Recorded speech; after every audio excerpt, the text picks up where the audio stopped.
আসসালামু আলাইকুম। নিয়ে আসলাম আপনাদের জন্য আরও একটি দুর্দান্ত স্বাদের বরবটি এবং আলুর মিক্সড ভর্তার রেসিপি নিয়ে। তো কারা কারা আমার মতো ভর্তা পছন্দ করেন, আশা করছি আমার আজকের এই ভর্তার রেসিপি তাদের কাছে খুব বেশি ভালো লাগবে। আর আমার আজকের এই বরবটি এবং আলুর মিক্সড ভর্তাটি কতটা টেস্টি হয়েছে আপনারা নিশ্চয়ই দেখেই বুঝতে পারছেন। তো ভিউয়ার্সদের কাছে বরাবরের মতো রিকোয়েস্ট থাকবে, রেসিপিটি শুরু করার আগে অবশ্যই রেসিপিতে লাইক দিয়ে দেখা শুরু করবেন। আর আপনাদের এক একটি লাইক কিন্তু শেয়ারের কাজ করে।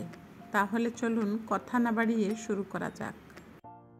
বরবটি এবং আলুর মিক্সড ভর্তা তৈরি করার জন্য আমি এখানে 250 গ্রাম বরবটি নিয়েছি, সাথে নিয়েছি 2টি আলু, 1টি রসুন, মাঝারি সাইজের 3টি পেঁয়াজ এবং বেশ কিছু শুকনো মরিচ। তো এট ফার্স্ট আমি আলুগুলোকে 4 ভাগে ভাগ করে নিয়েছি এবং বরবটিগুলোকেও কিন্তু বেশ বড় বড় করে কেটে নিচ্ছি। তো এগুলোকে আমি প্রথমে বয়েল করে নিব। তো যেহেতু আমি সেদ্ধ করব সেজন্য বেশ বড় বড় করে কেটে নিচ্ছি এবং বরবটির সামনের এবং পিছনের অংশটা কেটে বাদ দিয়ে দিয়েছি। তো আমি একটি প্যান বসিয়ে দিলাম এবং পর্যাপ্ত পরিমাণে পানির মধ্যে 1/2 চা চামচ লবণ এবং দিয়ে দিলাম হলুদ 1/2 চা চামচ, মরিচের গুঁড়া 1/4 চা চামচ। তো পানিতে যখন বলক উঠে গেছে এই পর্যায়ে আমি আগে থেকে ধুয়ে রাখা বরবটি এবং আলুগুলো অ্যাড করে দিলাম। তো চুলার আঁচ মিডিয়ামে রেখে এগুলোকে আমি খুব ভালোভাবে সেদ্ধ করে নিব। তো মিডিয়াম আছে এগুলোকে সেদ্ধ করতে বসিয়ে দিলাম। তো এগুলো সেদ্ধ হতে হতে সেই ফাঁকে আমি মরিচ, রসুন এবং পেঁয়াজগুলোকে ভেজে নিচ্ছি। তো এট ফার্স্ট আমি একটু বেশি তেলেই মরিচগুলোকে ভেজে নিচ্ছি যাতে মরিচগুলো মুচমুচে থাকে। তো মিডিয়াম আছে মরিচগুলোকে 1 মিনিটের মতো ভেজে নিয়েছি। এবারে আমি কেটে রাখা রসুনগুলো অ্যাড করে দিলাম। তো এগুলোকে আমি 1 থেকে 1.5 মিনিটের মতো ভেজে নিয়েছি। তো সুন্দর একটি কালার এবং ফ্লেভার চলে আসলে এগুলোকে আমি উঠিয়ে নিচ্ছি। এই পর্যায়ে আমি কেটে রাখা পেঁয়াজগুলো অ্যাড করে দিলাম। তো পেঁয়াজগুলোকে আমি ভেজে নিচ্ছি যতক্ষণ না পর্যন্ত পেঁয়াজটা সফট হয়ে আসে।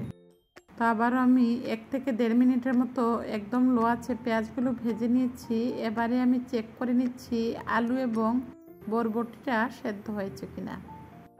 তো দেখুন বরবটিটা কিন্তু অলমোস্ট সেদ্ধ হয়ে গেছে, তবে আলুটা কিন্তু এখনও সেদ্ধ হয়নি। বরবটিটা যাতে ওভার কুকড না হয়ে যায় সেজন্য বরবটিগুলোকে উঠিয়ে নিচ্ছি। তো আমি আলুগুলোকে অফ স্ক্রিনে 5 মিনিটের মতো সেদ্ধ করে নিয়ে খোসাগুলো ছাড়িয়ে নিয়েছি। ফাইনালি আমার ভর্তা তৈরি করার জন্য সব কিছু কিন্তু রেডি হয়ে গেছে। তো আমি বাটনাতে এগুলোকে খুব ভালোভাবে ম্যাশ করে নিচ্ছি। তো আপনারা চাইলে শিলপাটা অথবা হাতের সাহায্যেও ম্যাশ করে নিতে পারেন। তো দেখুন আস্তে আস্তে এগুলোকে আমি আধা ভাঙ্গা করে নিচ্ছি।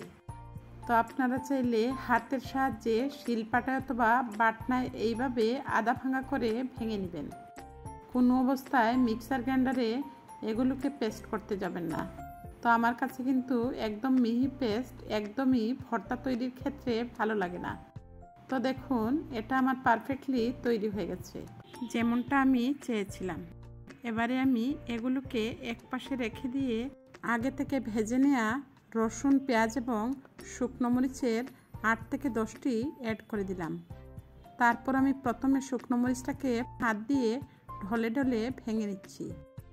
একে একে রসুন এবং পেঁয়াজটাকেও খুব ভালোভাবে মিশিয়ে নিয়ে এই পর্যায়ে আমি অ্যাড করে দিব সরিষার তেল। আর অবশ্যই ভর্তাতে সরিষার তেলটা কোনো অবস্থাতে স্কিপ করবেন না।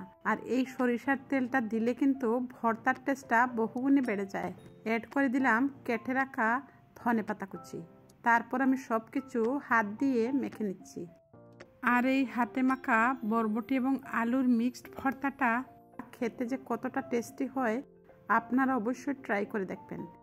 তো এই পর্যায়ে আমি লবণটা চেখে নিয়েছিলাম, আমার কাছে মনে হয়েছিল লবণটা একটু কম হয়েছে, তারপর আমি অ্যাড করে দিলাম। ফাইনালি আমার ভর্তাটা তৈরি হয়ে গেছে। এবারে আমি একটি সার্ভিং বলে সার্ভ করে নিচ্ছি। বিলিভ মি, গরম গরম বরবটি এবং আলুর এই মিক্সড ভর্তাটা গরম ভাতের সাথে কিন্তু একদমই জমে যায়।